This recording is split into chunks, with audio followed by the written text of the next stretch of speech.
KaraokeBooks. The Autobiography. Benjamin Franklin. Audiobook. Chapter 17. Franklin's Defense of the Frontier. While the several companies in the city and country were forming, and learning their exercise, the governor prevailed with me to take charge of our northwestern frontier, which was infested by the enemy, and provide for the defense of the inhabitants by raising troops and building a line of forts. I undertook this military business, though I did not conceive myself well qualified for it. He gave me a commission with full powers, and a parcel of blank commissions for officers, to be given to whom I thought fit. I had but little difficulty in raising men, having soon 560 under my command. My son, who had in the preceding war been an officer in the army raised against Canada, was my aide-de-camp, and of great use to me. The Indians had burned Nadenhut, a village settled by the Moravians, and massacred the inhabitants, but the place was thought a good situation for one of the forts. In order to march thither, I assembled the companies at Bethlehem, the chief establishment of those people. I was surprised to find it in so good a posture of defense. The destruction of Nadenhut had made them apprehend danger. The principal buildings were defended by a stockade. They had purchased a quantity of arms and ammunition from New York, and had even placked quantities of small paving stones between the windows of their high stone houses, for their women to throw down upon the heads of any Indians that should attempt to force into them. The armed brethren, too, kept watch, and relieved as methodically as in any garrison town. In conversation with the bishop, Spangenberg, I mentioned this my surprise. For, knowing they had obtained an act of parliament exempting them from military duties in the colonies, I had supposed they were conscientiously scrupulous of bearing arms. He answered me that it was not one of their established principles, but that, at the time of their obtaining that act, it was thought to be a principle with many of their people. On this occasion, however, they, to their surprise, found it adopted by but a few. It seems they were either deceived in themselves, or deceived the Parliament, but common sense, aided by present danger, will sometimes be too strong for whimsical opinions. It was the beginning of January when we set out upon this business of building forts. I sent one detachment toward the Minisink, with instructions to erect one for the security of that upper part of the country, and another to the lower part, with similar instructions, and I concluded to go myself with the rest of my force to Nadenhut, where a fort was thought more immediately necessary. The Moravians procured me 5 wagons for our tools, stores, baggage, etc. Just before we left Bethlehem, 11 farmers, who had been driven from their plantations by the Indians, came to me requesting a supply of firearms, that they might go back and fetch off their cattle. I gave them each a gun with suitable ammunition. We had not marched many miles before it began to rain, and it continued raining all day. There were no habitations on the road to shelter us, till we arrived near night at the house of a German, where, and in his barn, we were all huddled together, as wet as water could make us. It was well we were not attacked in our march, for our arms were of the most ordinary sort, and our men could not keep their gunlocks dry. The Indians are dexterous in contrivances for that purpose, which we had not. They met that day the 11 poor farmers above mentioned, and killed 10 of them. The one who escaped informed that his and his companions' guns would not go off, the priming being wet with the rain. We had not marched many miles before it began to rain. The next day being fair, we continued our march, and arrived at the desolated Nadenhut. There was a sawmill near, round which were left several piles of boards, with which we soon hutted ourselves. An operation the more necessary at that inclement season, as we had no tents. Our first work was to bury more effectually the dead we found there, who had been half interred by the country people.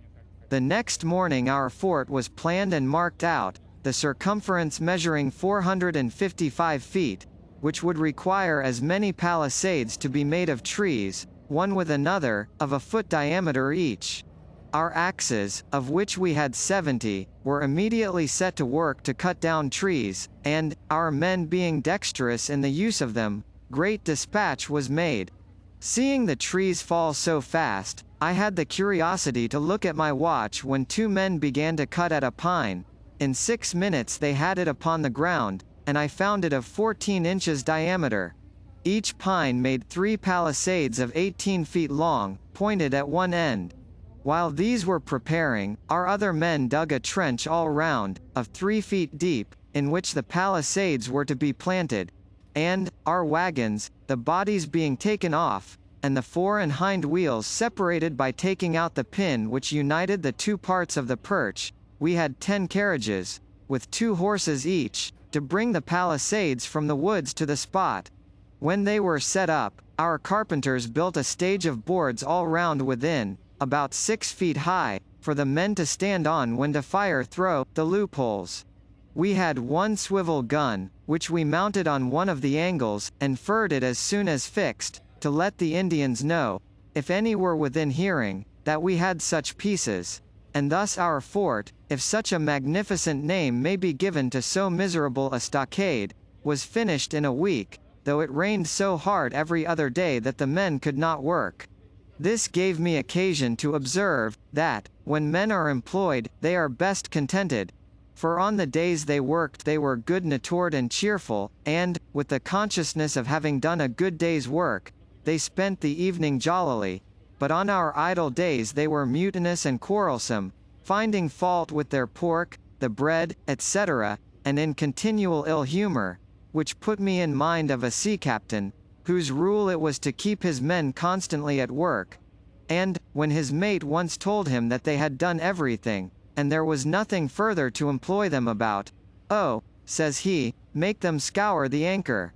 This kind of fort, however contemptible, is a sufficient defense against Indians, who have no cannon. Finding ourselves now posted securely, and having a place to retreat to on occasion, we ventured out in parties to scour the adjacent country. We met with no Indians, but we found the places on the neighboring hills where they had lain to watch our proceedings. There was an art in their contrivance of those places that seems worth mention. It being winter, a fire was necessary for them, but a common fire on the surface of the ground would by its light have discovered their position at a distance. They had therefore dug holes in the ground about 3 feet diameter, and somewhat deeper. We saw where they had with their hatchets cut off the charcoal from the sides of burnt logs lying in the woods. With these coals they had made small fires in the bottom of the holes, and we observed among the weeds and grass the prints of their bodies, made by their laying all round, with their legs hanging down in the holes to keep their feet warm, which, with them, is an essential point. This kind of fire, so managed, could not discover them, either by its light, flame, sparks, or even smoke.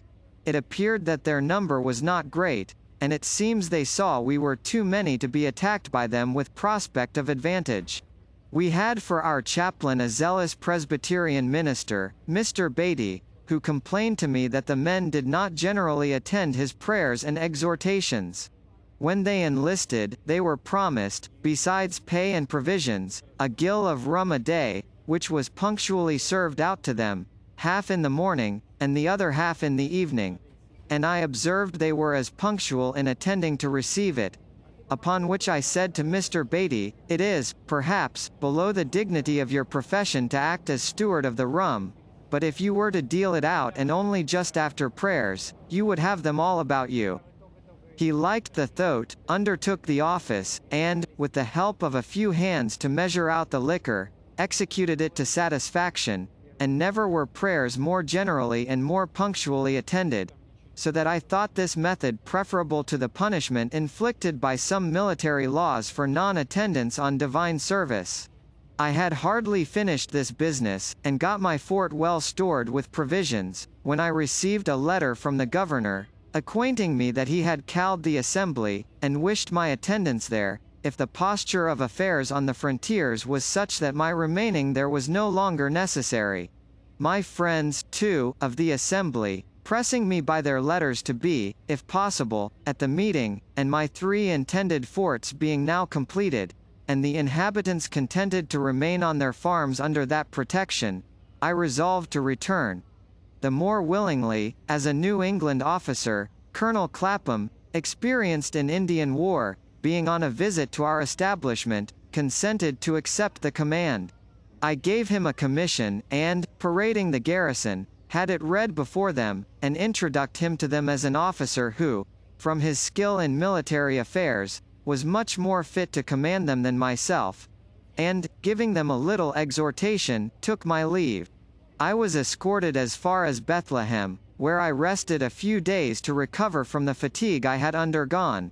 The first night, being in a good bed, I could hardly sleep, it was so different from my hard lodging on the floor of our hut at Naden wrapped only in a blanket or two. While at Bethlehem, I inquired a little into the practice of the Moravians. Some of them had accompanied me, and all were very kind to me.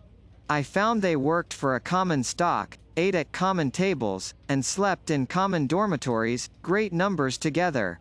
In the dormitories I observed loopholes, at certain distances all along just under the ceiling, which I thought judiciously placed for change of air. I was at their church, where I was entertained with good music, the organ being accompanied with violins, hautboys, flutes, clarinets, etc.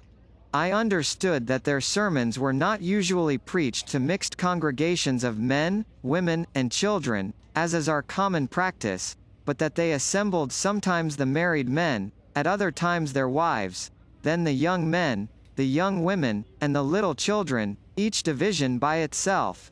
The sermon I heard was to the latter, who came in and were placked in rows on benches. The boys under the conduct of a young man, their tutor, and the girls conducted by a young woman. The discourse seemed well adapted to their capacities, and was delivered in a pleasing, familiar manner, coaxing them, as it were, to be good. They behaved very orderly, but looked pale and unhealthy, which made me suspect they were kept too much within doors, or not allowed sufficient exercise. I inquired concerning the Moravian marriages, whether the report was true that they were by lot.